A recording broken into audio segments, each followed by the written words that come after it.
This podcast series is supported by members at Patreon. If you want to support this podcast series, head to patreon.com/Cascadian Beer.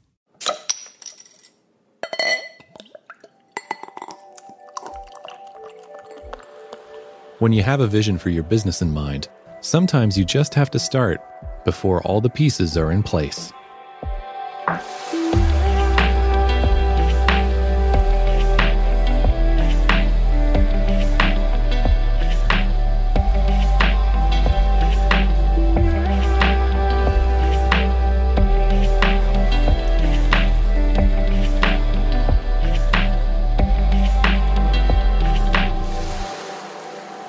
Welcome to the Cascadian Beer Podcast. My name's Aaron, and I'm a Cascadian. I have a background in radio and television broadcasting. I'm a music producer, and I have a passion for beer. I don't consider myself an expert in beer by any means, but I do enjoy and respect the craft and the passion of the people in the craft beer industry. I want to learn from these pioneers and what sets them apart from the rest, and why they choose to call Cascadia their home. If you're enjoying this podcast series, please subscribe wherever you listen to podcasts, and feel free to share your favorite episodes. You can also visit the website at cascadian.beer. Today, I'm on Whidbey Island. A new taproom opened its doors just over a year ago, but they have a vision in mind to ultimately become a brewery. I went down to Coupeville, Washington to speak with Penn Cove Brewing Company. Mitch Aparicio. I'm in sales and marketing and part owner of the taproom. Yeah, I'm Marc Aparicio and run mostly operations and new product development, things like that for the tap room. And where are we? We're in Coupeville, Washington, on Whidbey Island. On Whidbey Island. In the San Juan Islands of Washington State. And why did you guys decide to open here? So we both grew up here. We graduated in the 80s, and so we it's kind of a coming home back to the community and raising our families here, basically. So where did you said you came back to the community. Where did you guys go? Oh, well, we both went off to school in Western and UW, and Mark was in the military and the Coast Guard. I worked for the technology groups like AT&T and those type of companies for the last 20 years. I'm still doing that. Yeah, so I graduated in the late 80s as well and went off to University of Washington, joined the military, and I was gone for 26 years.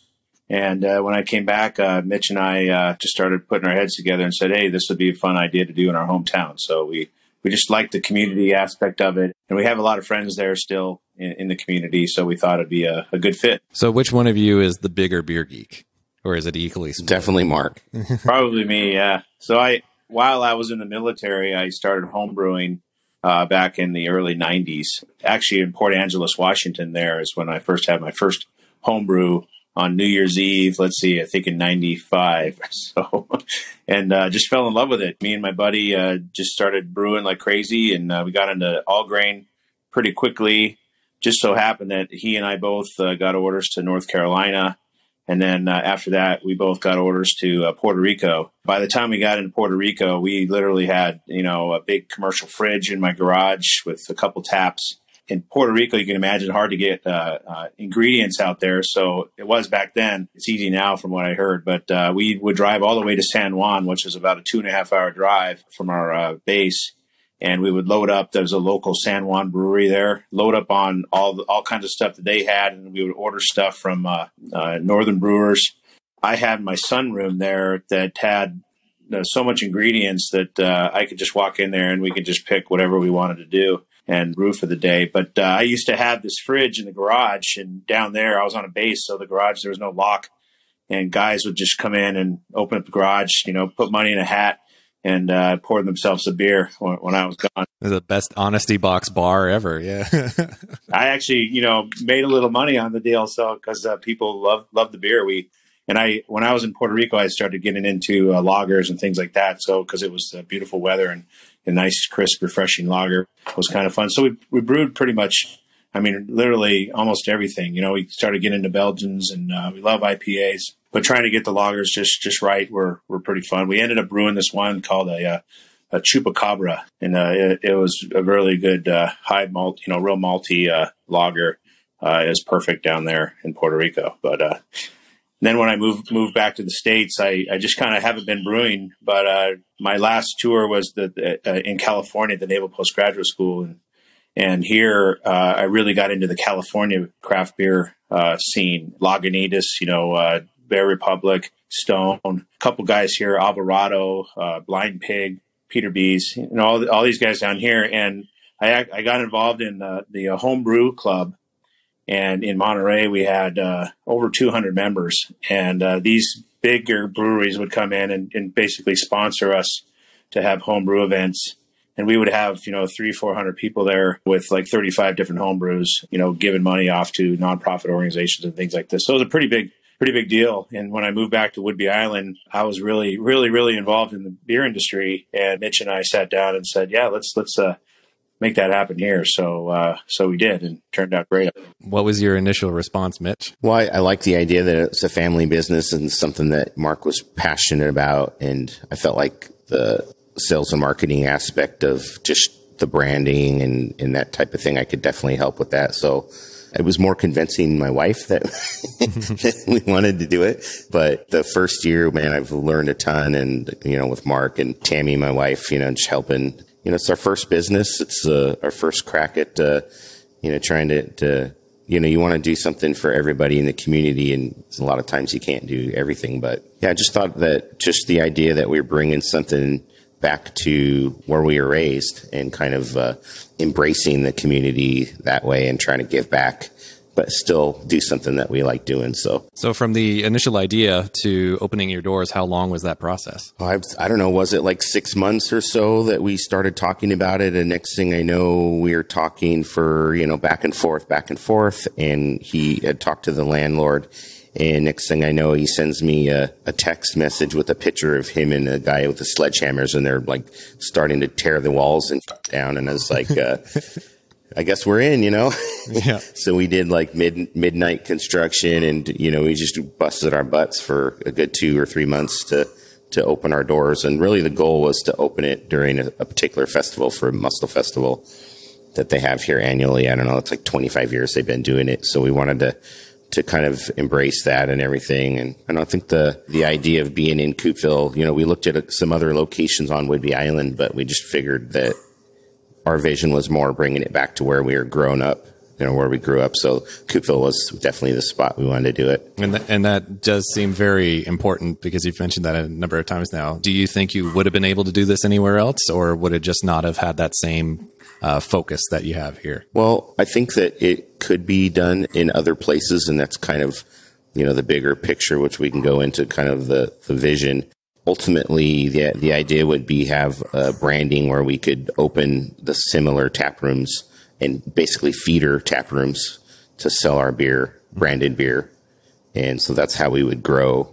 Yeah, I think having it in Coupeville is important. And so what were the initial beers that you set out to make? Because you mentioned a lot of styles that you were making when you were serving. What was the core lineup that you wanted to make out of the gate? We wanted to brew beer at the initial step, but we thought that, starting a small tap room initially and focusing on local Washington beers was probably a good way first. Get our foot in the door in the beer industry. And like you guys were just talking briefly, I thought this idea happens all over the nation. I've been all over, and you can see small tap rooms like this. But I think for Mitch and I, it was a positive experience to be in our hometown. So, I mean, you asked the question, could this happen everywhere else? Of course it could, but for us, I think having that support, especially for our first business, was crucial. So if I recommended to anyone starting something like this, having that initial support. I mean, our customer base is great, and we love the people who keep returning, and we love the tourists as well. But having that is fantastic. But as far as the beers we wanted to make, I wanted to start slow, because our vision really is, and honestly, it's really more for the community. Because, we love Coupeville. We love taking care of, bringing in jobs, bringing in things for the community, nonprofits and things like this. So we thought initially we can start with just bringing in Washington beers and showcasing small breweries. So basically collaborating with them and helping them grow, and then getting a feel of what we wanted to do. But of course, I don't know about of course, but I'm a big IPA guy. I love IPA. So the minute we had the opportunity, and I don't know if you've seen our board, but we do collaborate with Bastion Brewery up in Anacortes. And Joe came to me and said, "Hey, what can we brew for you?" And I said, "A Northwest IPA." I mean, that's what people love, and that's what people will drink, and that's what we want. And we got together and we brewed an amazing beer. I think it's actually my favorite IPA now, and I love IPA. So, and then next we wanted to look at something for the winter. I don't know, porters are kind of not obsolete, but not very. A lot of people aren't out there. But I used to brew a nutmeg porter that I won second place one year in a competition. So I was thinking about bringing that up next for the winter. And then I don't know, just my idea. And Mitch and I talked about this too. Is we really love supporting our local small breweries like Bastion.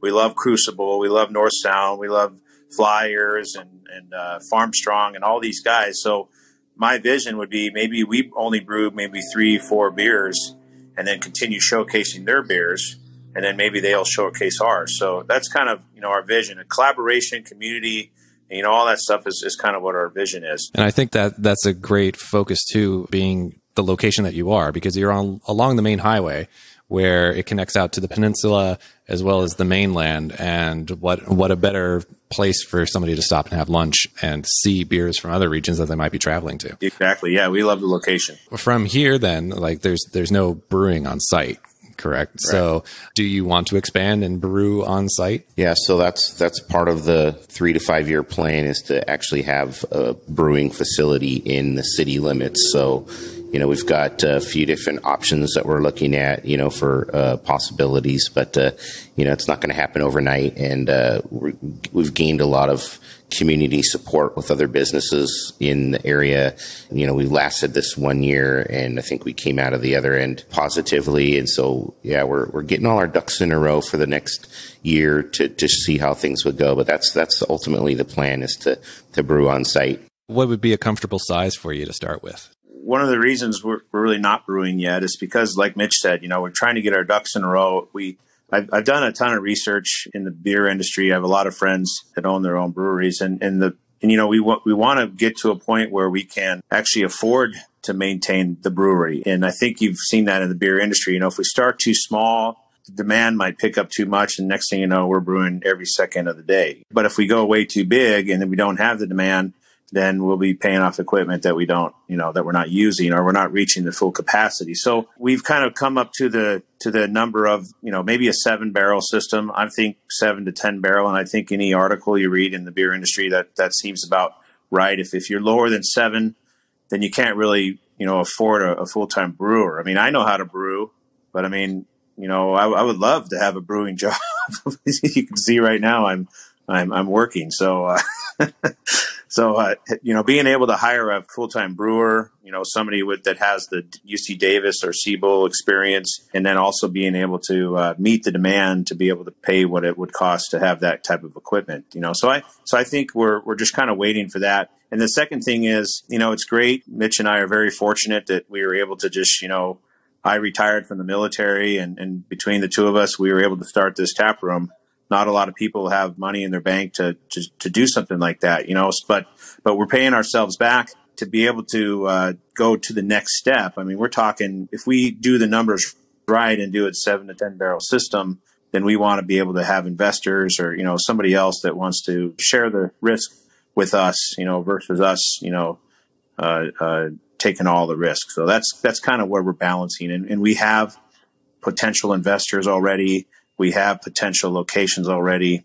We're just trying to mold the perfect grand slam. You know what I mean? So because we love it. We have no intentions of closing. We just have full intentions of growing. That's kind of, we're taking our sweet time until the right time comes. That's pretty much what it is. So how has the community responded to you guys? Have you guys been surprised with the turnout, or has it been very slow and gradual? Like what's been the community's reaction to you opening?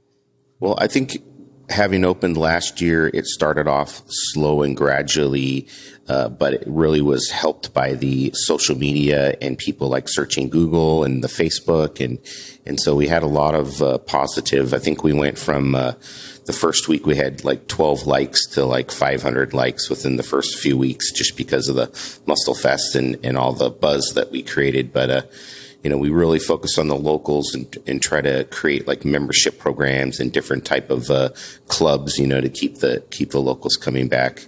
Have you been surprised by a local's request for a particular beer, like in terms of a style? I think the locals that we have that come in on a regular basis appreciate the fact that they change so often. So you literally can come in here. There might be one or two, like the Madrone Way for sure is always on, but there's more times than not, you're not going to see the same beer on there 2 weeks in a row. So they like the idea of the variety that we bring in. And I think we have the best variety. Yeah, I think certainly have the best variety on the island, in my opinion. But, Mitch, that's great. Mitch is the social media computer guy. I suck at IT. So he goes right to the likes and stuff. I don't even know what that means. But as far as I'm concerned with the community, I'm an aeronautical engineer and Mitch is an IT guy. Neither one of us know anything about running a restaurant. Yeah. Right. So when we opened, I think, we were extremely surprised about how the tourists came in during Muscle Fest and really supported us initially with the novelty of opening. But I think our problem was I don't think we were ready for them. So when we started, we had a great weekend, but we ended up closing for like a week, just kind of sitting down and taking a breath. The joke with our employees is that right before we opened, Mitch and I grabbed them all and threw them under the bus, but then, we eventually, the summer, we kind of got our ducks in a row and the summer did pretty well for us. And like Mitch said, we had a ton of likes and ton of support. And last summer was more revenue than we anticipated. But what we didn't anticipate was the winters and up in Whidbey Island. I don't know what happens. Is like the ferry stopped going or so. I don't know what. Come November, we got like 4 or 5 guys sitting at the bar for about 4 months. So we're well prepared for this winter. But last winter it was kind of interesting. But the peaks and valleys are super extreme when you're in a tourist area like up in the Northwest, especially with the weather. So something we had to balance. And then the food, you talked about what do the customers want. We typically try to bring on beer that they request, but sometimes, we don't want to, ruin our vision of having like really amazing craft beer and local. And sometimes we bring in things that are very popular. Like we brought in some Dogfish, we brought in some Chimay, other good stuff that isn't from Washington. But I think the biggest headache that we've had was trying to fit in our community with the food. And I'm sure you're in the beer industry doing these podcasts, and I bet you everybody says the same thing I'm saying: is the food is the biggest pain in the neck, but it's like the necessary evil, though. We love being able to serve food, but it takes up so much time and money. You know what I mean? And I don't know if you've been in Coupeville there, Aaron, but we have some really good restaurants there. So the last thing Mitch and I want to do is compete against these good restaurants. So we're still trying to figure out where we fit in food wise. I think that's kind of the biggest issue. And everybody gives us their input, but what's best for us for our numbers, and what's best to complement the beer, and what's best, where do we fit in the community? So that's kind of what we've been doing. So if somebody was wanting to go down the same path that you guys have had, what would be some advice that you'd give them? Well, my advice is absolutely no food. And I would, if you have the funding, I would go and your goal is to brew, then, if you can go to a 7 to 10 barrel system, assuming you've done market research and everything, Mitch and I think that this is a prime location for a brewery. And I know it's kind of in the middle of nowhere in a sense, but if you look at it, we have access. We have 90,000 people on the island, close to Everett, close to Seattle. Once we start producing, and also we're in an agricultural area. We know all the farmers. Really, they're all friends of ours that went to high school with us. So literally, if we can collaborate with those guys and bring in some local ingredients and things like that, it's just an absolute win-win thing. But if somebody's going to start up, I would stick with the beer initially and maybe small snacks and things like that, and then slowly grow to the brewery. But I do actually have a friend down here where I am right now, and and he's holding off for the brewery, but he's been holding off for 3 years. So if you're going to hold off that long, you might as well start a small tap room and start bringing in some revenue. Yeah. You know what I mean? Get your foot in the door.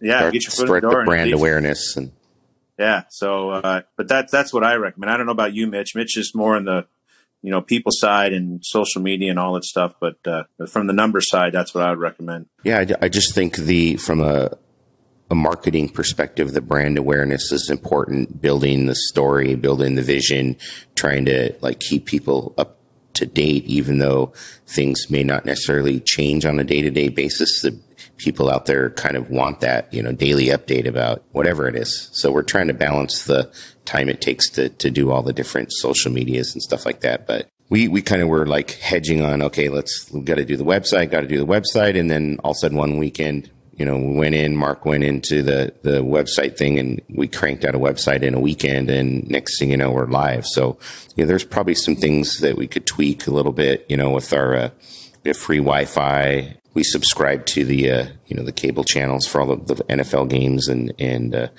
pay the licensing fees for, having live music. And I think that's another big draw that it's kind of like other areas we're doing live music periodically, but it wasn't like a regular thing, bringing different bands. And so that's kind of one thing that we really tried to stick with. Is we did way too much at first. We spent a ton of money the first year on entertainment. So we've scaled it back considerably, where we just do Fridays and Saturdays and special events. The other thing is, I think, just having a plan for the expansion. We're pretty much limited to the size and what we can crank out in a particular day, but part of the tap room and kind of expansion and building that nest egg so we can get to that next level is doing community events and beer gardens, and so that we have this rocking on a Friday night, and we have a wedding, or we have a festival, or we have some other thing where we're bringing in additional revenue. That I think would just something for them to think about. Yeah, Washington has some weird rules about us serving alcohol away from our establishment. I know in California there's different rules. Where I was before, but we ended up getting a catering license, and it actually worked out well for us because we want to support nonprofit organizations and things like that. So we can go out to festivals and serve, Penn Cove Taproom beer, and then support our other local breweries and have their beers on tap too and stuff like that. And like Mitch said, it's an advantage to have, be down Front Street serving stuff at a festival while we're serving stuff here at the tap room. And it's been helping the community and also helping our bottom line. All right. Well, thank you so much, both of you. Thanks for having us. Yeah, thanks for having us. Thank you so much to Mitch and Mark for their time. Really appreciate it, especially because Mark was in California working his day job and joined us on FaceTime. So great for the two of them to coordinate schedules with me, and we can make the interview possible at the Tap Room in Coupeville. And it's a great location. You got to go check it out. As we were talking about, it's on the main highway. So even if you're just passing through, stop in for lunch. It's great. And there's great beers on tap. Or, you can check out Whidbey Island for itself. There's great destinations out there from the Olympic Peninsula to Deception Pass. There's great things to explore on Whidbey Island. Thank you so much for listening to this episode of the Cascadian Beer Podcast. We're made possible from our backers on Patreon at patreon.com/Cascadian Beer. Big news. There's now a new backers category where you can get stickers. Yes, stickers of our great logo that was designed by a good friend of mine, Laura Murphy. So if you want a Cascadian Beer Podcast sticker, just go to patreon.com/Cascadian Beer and click to support this podcast series at the correct backer level. If you want to follow us on social media, we're on Twitter at Cascadian Beer. We're on Instagram at Cascadian Beer Podcast, and Facebook at facebook.com/Cascadian Beer. And you can always visit the website as well, Cascadian.beer. If you enjoyed this episode and any other previous episodes of the podcast, please feel free to share with your friends. We can't do it without you. Thank you so much again for listening. Glad to have you here. And until next time, remember, support your local.